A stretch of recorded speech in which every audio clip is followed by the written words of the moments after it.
Assalamualaikum warahmatullahi wabarakatuh.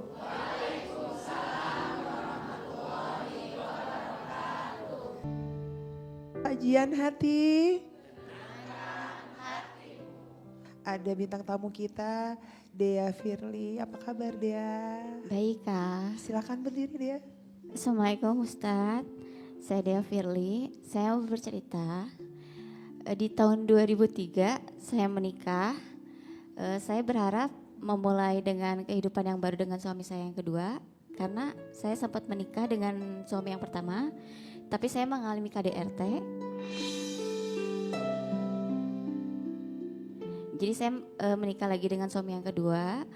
Nah awal mulanya adik saya tuh memang dari waktu saya nikah sama yang pertama tuh mengikuti saya kemana-mana. Kalau saya berumah tangga dia selalu ada di tempat saya, ikut saya. Nah begitupun dengan suami yang kedua, saya menikah dengan suami yang kedua, dia pun tinggal bareng bersama saya. Di saat itu kita hidup bertiga, makan bareng, tidur bareng. Karena saya berpikir saya ingin mengajak adik saya yang tadinya dia hidup di luar. Hidup di luar, berandalan gitu, maaf ya Pak Ustadz ya. Makanya saya mau mengajak adik saya untuk tinggal di saya aja dengan suami saya. Karena di rumah dia tidak betah. Nah setelah itu di suatu saat saya ada berantem sama suami. Karena suami saya pulang ke tempat saya. Di situ saya nggak terima. Karena dia dan pulang larut malam. Dari situ saya mengusir dia. Dan posisinya adik saya tuh di situ udah tidak bareng saya, dia ngekos sendiri.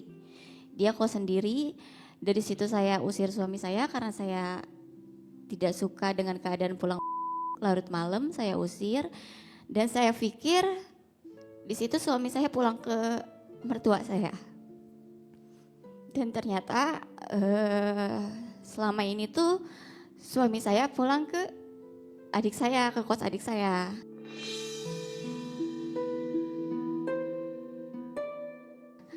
Dari situ saya tidak tahu bahwa suami saya bersama adik saya, tapi kecurigaan memang ada karena setelah 2 hari suami saya pergi dari tempat saya mertua saya nelpon bahwa menanyakan apakah di situ ada anak saya. Saya bilang enggak mah karena saya udah 2 hari berantem dengan mantan suami saya itu. Nah dari situ saya bertanya-tanya kemana nih suami saya Pak Ustadz. Dari situ saya mencari-cari kemana-mana dan ternyata saya melihat postingan dia di Facebook. Dia sedang ke clubbing di malam itu. Lagi clubbing bersama teman-temannya dan saya bertanya ke temannya, apakah melihat suami saya? Tapi teman-temannya tidak mengaku, dia bilang tidak bareng dengan suami saya.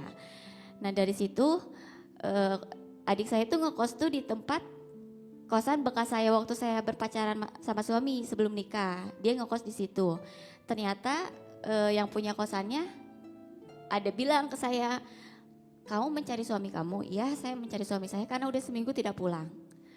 Dan di situ yang punya kosnya bilang bahwa suami saya ada di kosan adik saya. Sudah seminggu lamanya.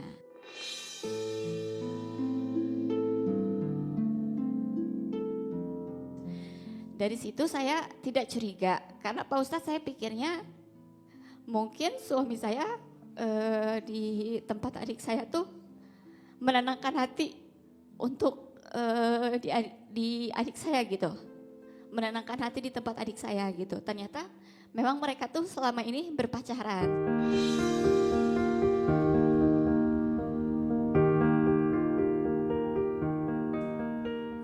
Dari situ saya bertanya kepada adik saya, Dek, apakah di situ ada suami saya? Adik saya menjawab, enggak ada. Saya di tempat saya bersama pacar saya yang bernama inisial I ya Pak Ustadz ya. Jadi bukan bersama suami saya. Tapi kekehnya itu si yang punya kosannya bilang bahwa itu benar kok, bukan si I yang ada di kosan, tapi si M, suami kamu.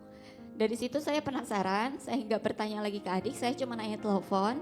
kamu di mana? Adik saya menjawab, saya lagi di ATM bersama pacar saya. Siapa? Si I. Oh ya sudah kalau seperti itu. Dan saya bertanya lagi kepada yang punya kosan, apakah adik saya ada di kosan? Dan yang punya kosan bilang, ada kok, kamu kesini aja. Dan saya nggak mau ikut campur. Setelah saya ke sana Pak Ustadz,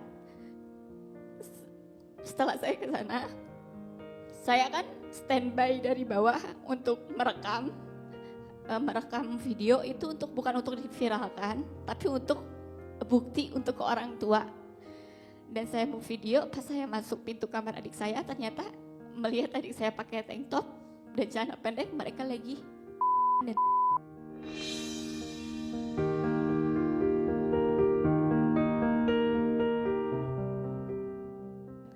dan di depan saya mereka bilangnya sayang-sayangan. Di saat saya mergok itu mereka bukan minta maaf, tapi mereka kabur. Dan sempat suami saya dulu karena dia bilang, buat apa kamu kesini? Karena saya udah pingin menikah dengan adik kamu. Dan Pak Ustadz, pertanyaan saya, gimana caranya untuk mengikhlaskan dan memaafkan adik saya? Karena sampai saat ini saya memang sudah baikan dengan adik saya, tapi hati masih mengganjal. Dan gimana caranya untuk mengikhlaskan dan ketraumaan ini, untuk menghilangkan ketraumaan ini, karena yang menyakiti adalah orang yang saya cintai. Dan sampai saat ini pun luka ini masih ada gitu. Dan sampai saat ini pun rasa sayang itu masih ada Pak Ustadz. Saya cerai di 2024, di saat menikah dari 2023. Itu aja Pak Ustadz. Dia terima kasih, aku boleh tanya sedikit? Boleh Kak? Dia hubungannya selama ini sama adik deket atau? Ya deket banget, karena adik tuh kalau dibilang nakal banget ya Kak ya. Karena dia di rumah selalu dimarahin sama mama, dia nggak betah. Jadi waktu saya nikah sama yang pertama dan yang kedua pun dia selalu pengen ikut saya. Gitu. Masya Allah ya, terima kasih dia. Jadi saya yang urus Kak gitu. Oh, jadi dari kamu biaya, iya oh, gitu. dari semuanya tuh adik kamu tuh biaya. Iya, dari bekal sekolah dan segala macam. Ya Allah. Gitu. Dan sekarang boleh tahu adiknya di mana ya? Adik saya kebetulan lagi ada di Sukamiskin, sedang ditahan di dalam sel karena ada kasus juga. Jadi sebenarnya Pak Ustadz, ketika saya udah mengetahui itu, saya tidak ingin bercerai karena mungkin saya sayang. Tapi dari situ kan saya tidak niat memviralkan itu video yang saya memvideo mereka sedang itu. Tapi saya ngupload di WhatsApp, ternyata mungkin ada yang screen record. Saya ke podcast dan dari situ mertua saya dan keluarganya bilang bahwa saya sudah menjatuhkan harga diri keluarga mereka dengan cara saya bercerita di podcast. Dari situ saya tidak ingin cerai sebenarnya, ingin memaafkan. Tapi mereka bilang cerai aja karena kamu udah gak tahu terima kasih dan sudah memalukan keluarga kami. Gitu Pak Ustadz.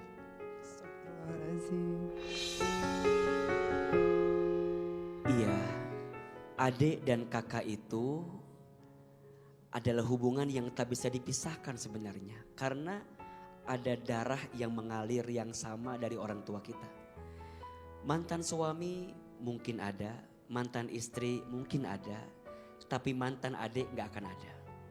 Mantan kakak gak akan ada. Sampai kapanpun mereka akan terus terikat dan terpaut dalam setiap ikatan karena ada darah yang sama mengalir di tubuhnya. Maka sebenarnya adik harus menghormati kakaknya. Kakak harus mencintai adiknya.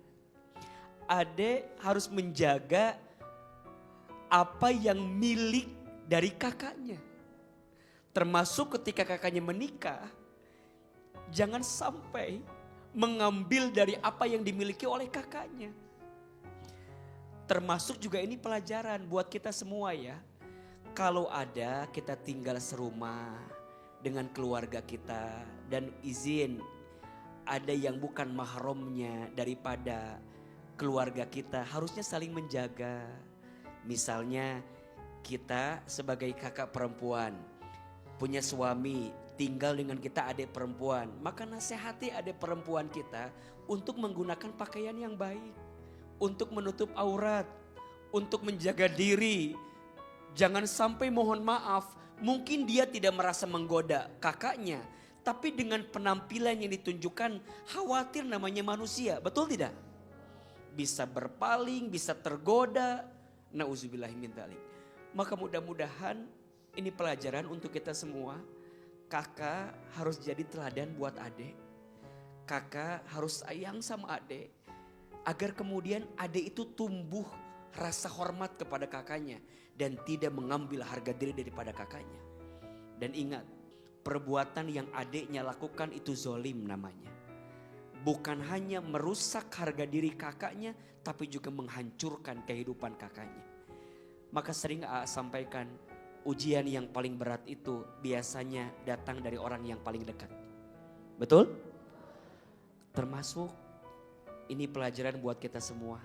Kalau ada keluarga kita yang harus tinggal serumah dengan kita, dia harus ikuti aturan kita.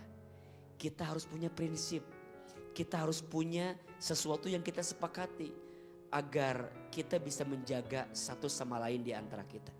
Maka bunda sayang, jaga keluarga kita masing-masing ya. Jaga imannya, jaga ilmunya. Karena keluarga itu pada akhirnya harta yang paling berharga. Kak Dea, ibu dan bapak masih ada? Ada Pak Ustadz. Gimana sikap beliau dengan keadaan Untuk papa udah dari kecil juga gak pernah ya udah lepas tanggung jawab. Kalau ibu masih ada.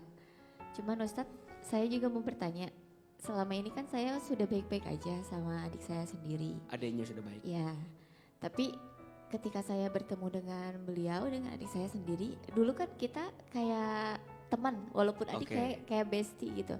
Tapi ketika saya udah kejadian seperti ini, saya jadi dia di saat dia minta membantu ke saya ataupun apa, saya jadi kurang untuk ingin membantu.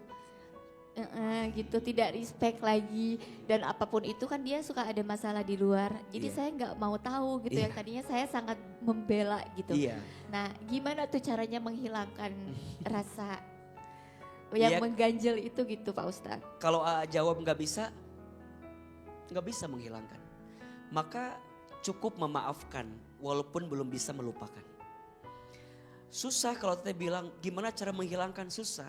Kecuali kita punya level ikhlas yang paling tinggi. Cukup memaafkan walaupun belum bisa melupakan. Maka cukup saja memaafkan. Biarkan nanti hati ini pelan-pelan disembuhkan. Dan teteh akan tahu pelajaran di balik semua perasaan yang pernah dihadirkan. Salam buat keluarga besar. Ya Pak Ustadz, terima kasih. Teteh juga yang kuat. Ya, amin. Tidak semua orang mendapatkan kisah yang seperti ini. Tapi kalau kenapa teteh yang dikasih? Karena Allah tahu teteh kuat dan mampu menerima semua cerita ini. Insya Allah. Waktu saya pertama mergoki itu sebenarnya kan saya video ya kayak belum ada berbicara dengan suami ataupun adik. Karena saya video dulu, setelah itu mereka kaget dan sempat cekcok dulu dengan suami saya, mantan suami saya, karena adik saya udah keburu kabur. Karena mungkin ketakutan ya, karena ketahuan juga. Udah sering, malah saya sering datengin cewek-ceweknya. Jadi udah pernah saya datengin, pokoknya saya marah-marahin. Tapi dengan posisi waktu selingkuh dengan adik saya udah nggak bisa apa-apa. Karena udah berkali-kali saya udah nggak bisa marah, dan kejadian dengan adik saya sendiri, jadi ya udah. Cuman hanya bilang saat saya mergoki, saya cuma bilang ke adik saya, kecewa. Udah itu aja, kok bisa gitu. Nah saya dari situ bertanya kepada suami saya, kenapa harus dengan adik saya. Dan ternyata jawaban suami saya tuh nggak satu frekuensi dengan dia tuh nggak satu frekuensi dengan saya. Nah dari situ suami saya bilang bahwa ya emang sekarang saya sama adik kamu gitu. Waktu saya mergoki itu dia ngomong seperti itu, kamu mau apa lagi, dia bilang gitu. Dan saya jawab, ya kamu suami saya. Setelah dari sini saya udah merasa ikhlas, udah merasa tenang juga alhamdulillah, dan dapat juga